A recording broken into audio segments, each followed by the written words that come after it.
Hello, and welcome to Paranormal in Pennsylvania, where we discuss history and haunts. Today we're going to be traveling to a place in Pennsylvania called Jim Thorpe. I'm Erica. And I'm Sarah. Let's get into it.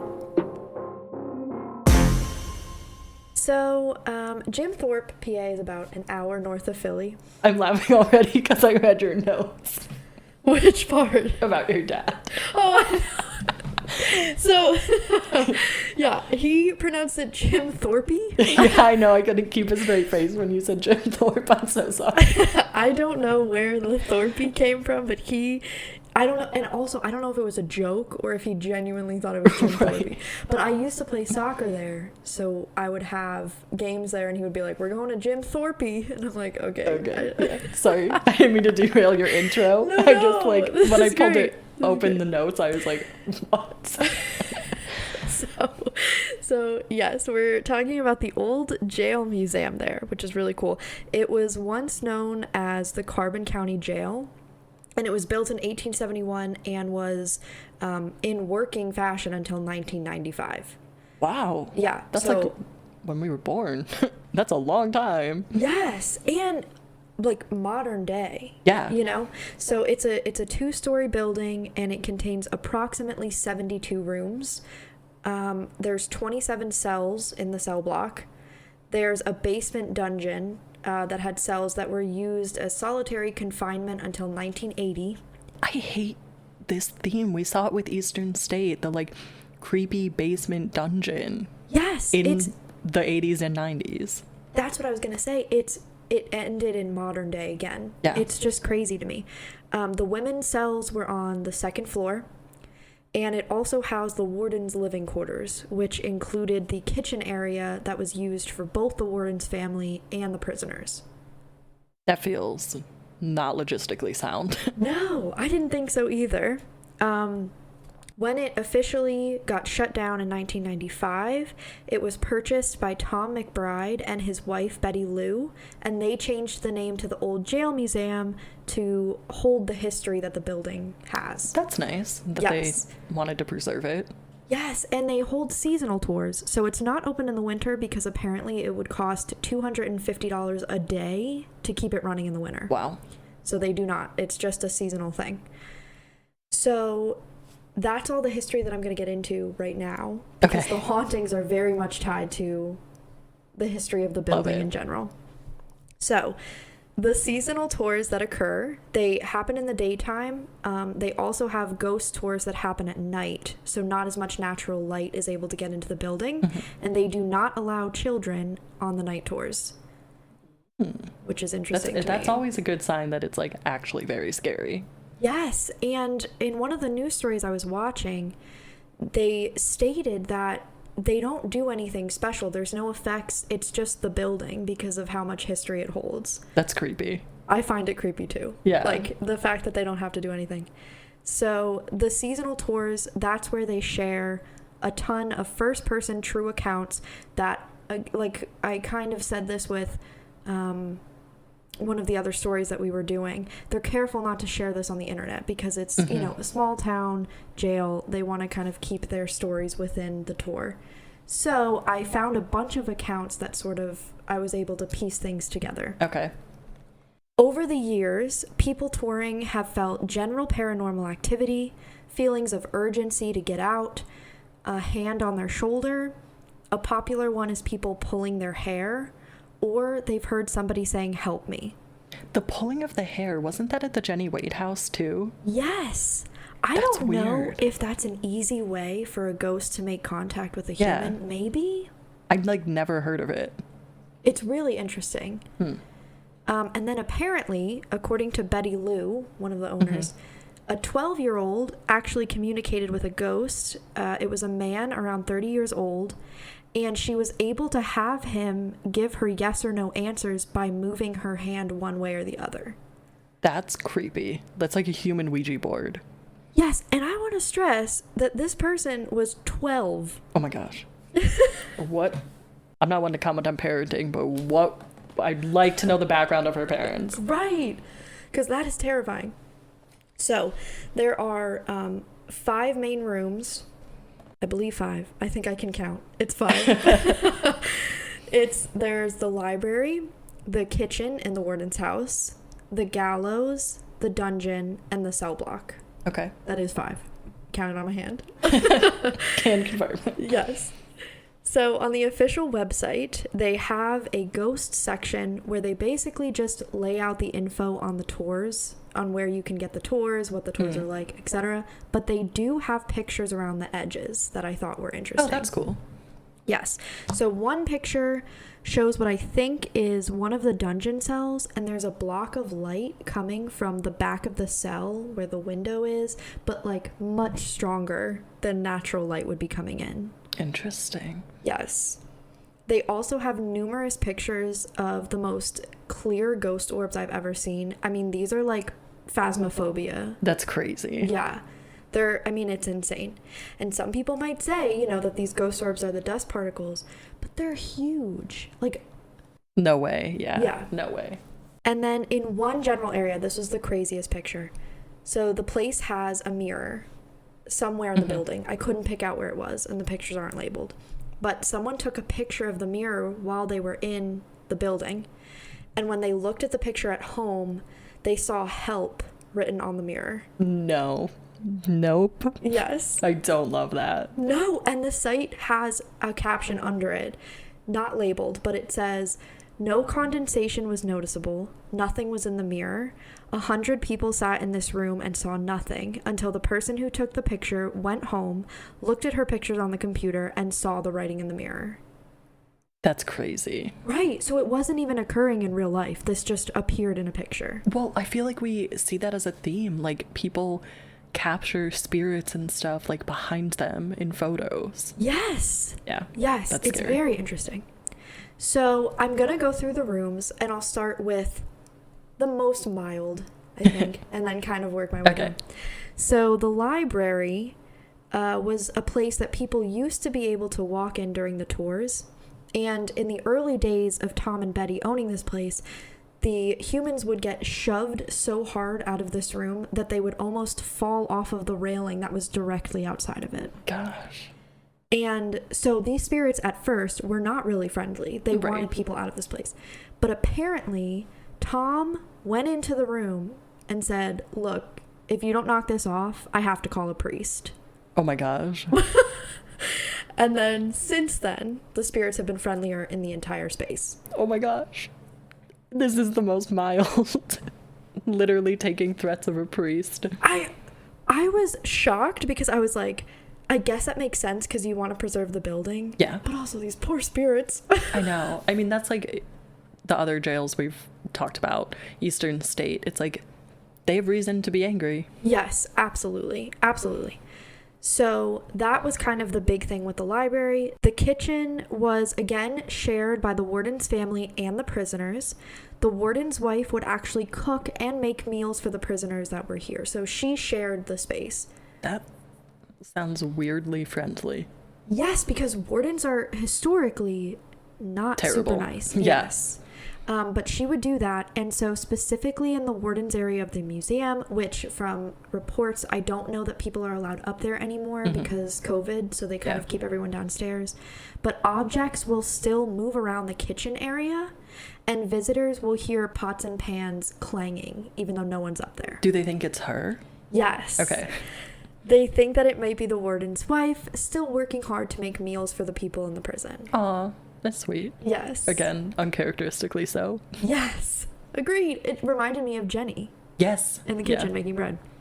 So the next 3, the gallows, the dungeons, and the cell block, clearly these are the areas with the most activity. So we'll start with the gallows. And true to their name, they were used to hang individuals who received the death penalty. Right. The interesting part about this jail is that this building is best known as the site of the hanging of the Molly Maguires in the 1800s.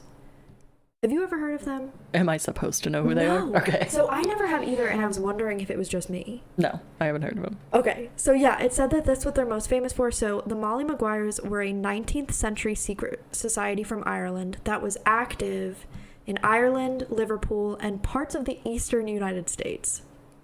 Weird spread. That's what I said. It feels random to me that they were just in, like, Thorpe, Pennsylvania. Right. Why? Right. So these individuals fought for better and fairer treatment for their work. They held a number of labor strikes, and they were basically one of the first unions in the United States. Yeah, I was going to say, so they were hung because they were a union. Correct. Great. So they obviously upset a lot of people, specifically in the railroad and coal industries, and 7 of them were hanged in this building. Terrible. I know, I'm just shaking my head. Terrible. I always forget that people are listening and not visualizing me shaking my head, but right. Shout out to Olivia, our union lover. I know you listen to all of our podcasts. So in the gallows, there have been multiple reports of the ropes with the nooses swinging back and forth. So they still have them hanging in this room, and they'll swing back and forth. I don't like that they still have them there. That feels almost disrespectful. I don't know. Is that just me? I agree. I think you can keep the room up, but maybe remove the ropes. That seems like the best thing to do, the best way to handle that, because for spirits that are trapped there, it does feel like a really bad memory to have. Right. And it's nice to preserve the history, and we need to confront negative histories like that, but that feels a little too, I don't know, like it's too on the nose. Right. And the fact that they're still swinging back and forth, and it's not... So there's a news story from WNEP that I watched. They have a video. And the reporter states that they saw the ropes swinging violently back and forth. So this cannot be explained by a breeze or a wind. Like, these are actually swinging, and I'm just wondering, like, what's going on? Is somebody reliving their death? It feels like we should have, like, taken them down. Yeah, I was going to say, regardless of what's happening, something clearly doesn't like that it's there. Just remove them. What are they adding? Nothing. No, nothing, because you can still see the gallows. You can still see the room. And then the other interesting thing is in the raw footage of the news story, they're in the gallows section, and they didn't hear this in real life. You can actually hear banging, and it sounds like someone's slapping their shoe on the ground from upstairs. Wow. Which is interesting. That is really interesting. Yeah. It's interesting that it's like a theme of paranormal activity occurring post-visit in different media forms. Yes, it's almost like somehow the camera's picking up their activity, even though our human eyes are not. Yeah. Which is interesting. It is. So the gallows, yes, a ton of activity, but not as much activity as what's happened in the dungeons. As expected.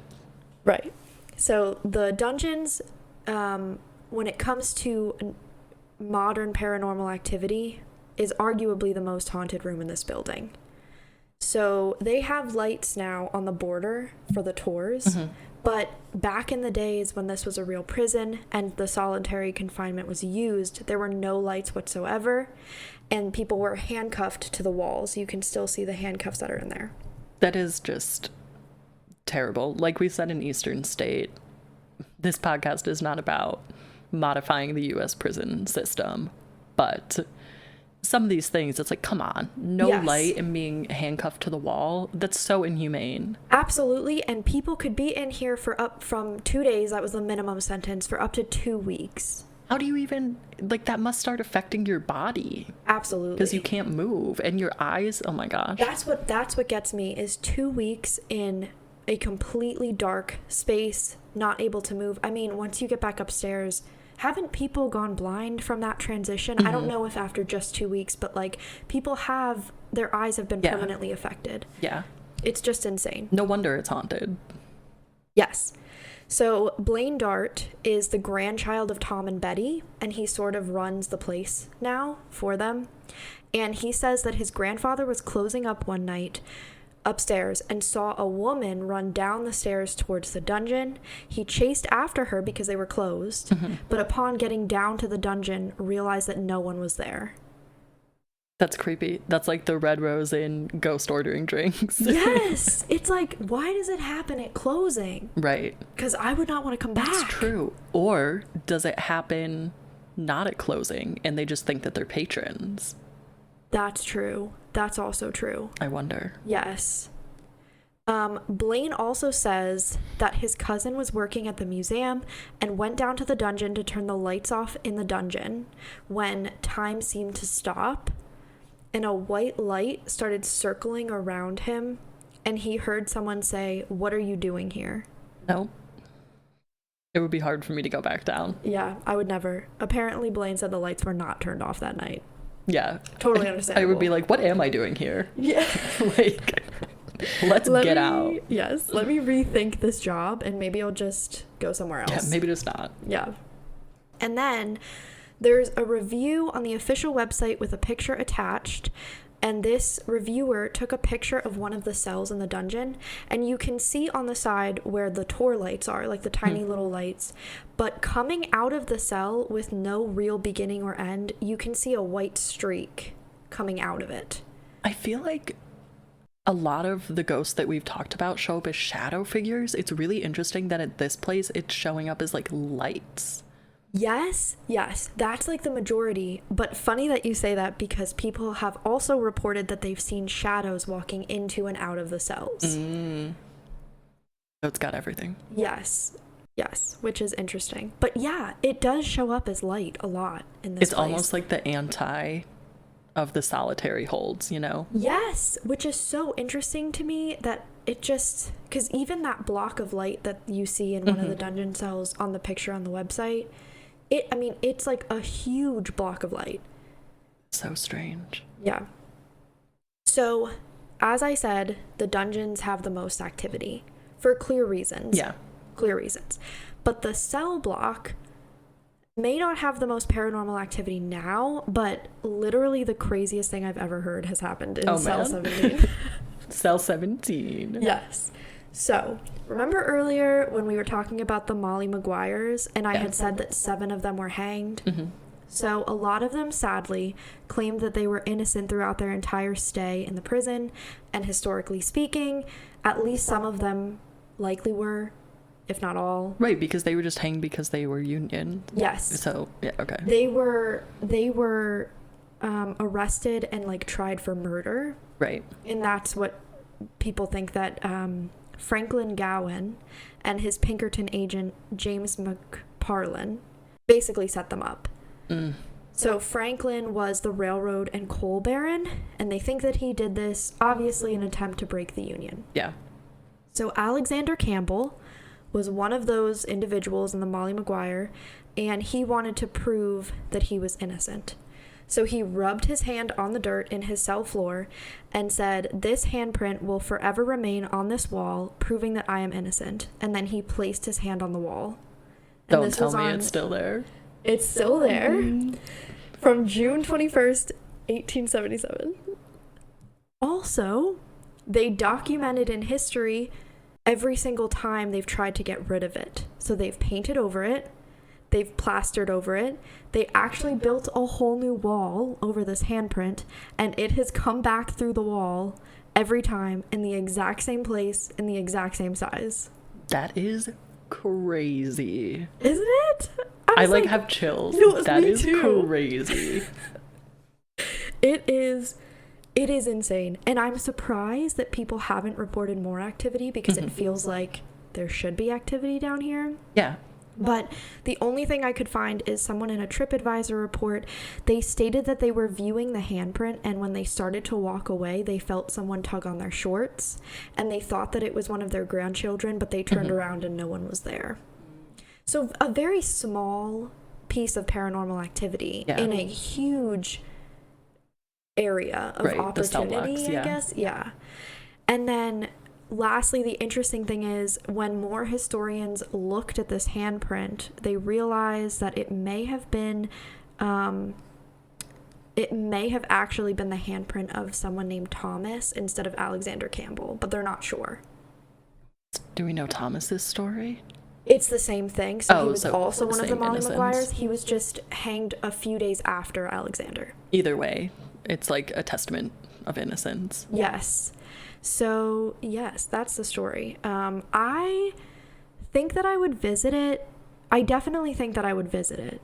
However, I don't know I feel like it's another sense of like, this is really sad, and I wouldn't want to disturb the spirits, which it seems like they are disturbed. That's a good point. I think due to my paranormal interest, one, I have to see this handprint. Like, Yes. I want to make like a trip there to see it. Yes. That's insane. And two, with all of the media activity, I feel like I would be like snapping photos left and right, recording everything. Like, what could I like catch and see while I'm there? So I would definitely go. I don't know if I would go at night. And I think we talk a lot about intentions. Like, we talked about that with Casket Girls. Like, what would the intentions of visiting it be? I think going with the intention, like you said, to not disrupt anything would be the way to do it.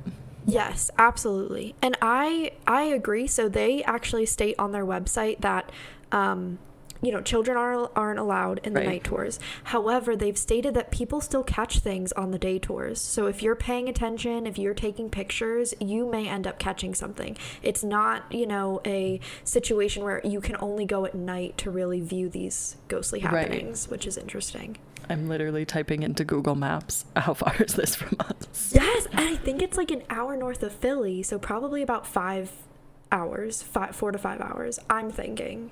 Oh, well, if it's close to Philly, I can drag my family there. Yeah, that's really interesting. I can't believe I've never heard of it before. I know, I actually hadn't either, and I've been there so many times. Yeah. Which was crazy.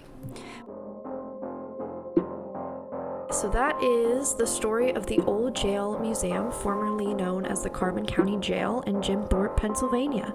Please tune in next week to see where we go next.